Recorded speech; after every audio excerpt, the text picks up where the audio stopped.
We've got another call from Ashley in New York City. Ashley, how can I help? Hey, I'm excited to be on the show.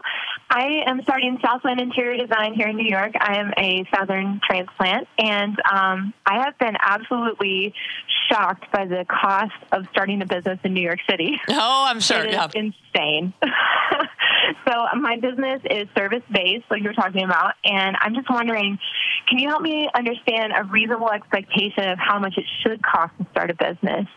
Yeah, so that's a great question. I will tell you it's a tricky question because that varies depending on the business, the industry, the region in your case. But here's what I would encourage you to do, Ashley. I would identify being an expert in your type of business, which you know, interior design, correct? Is that what you're doing? Yes. Okay. So in your business, what is the bare minimum that you have to have in order to get a sale? It might be that you need a showroom, but it might not. It might mean that you need just samples. You need samples of drapes or samples of pillow coverings or samples of vases or whatever you're thinking. You need samples. It might mean you don't even need samples. You might just need images. You might need a beautiful photo book or a beautiful presentation on an iPad.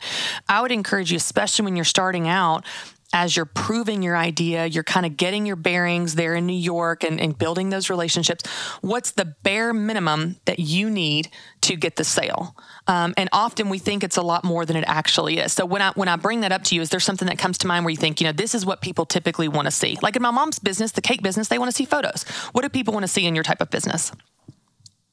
Yeah, they want to see a presentation, and a lot of the samples are actually free if you just kind of push the vendors. They'll give you free samples. I've found I'm kind of scrappy that way. Right, good. So the main cost is really setting up the LLC or the S Corp or the C Corp. That's really been my biggest cost discrepancy and my biggest shock.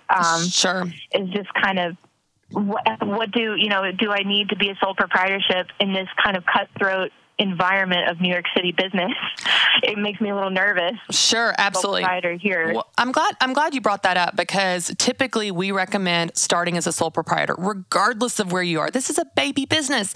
You're just getting started. Certainly you want to talk to your CPA, your tax professional. If you guys need help, we have endorsed local providers at daveramsey.com. But you can start as a sole proprietor. You are in a low liability business. The only time you would need to be an LLC typically is if you're in a high liability business. And as I see it, Ashley, no one is going to want to sue you because you did not design the color scheme they liked in their living room. So low liability, you're probably safe as a sole proprietor, but again, check with your tax professional.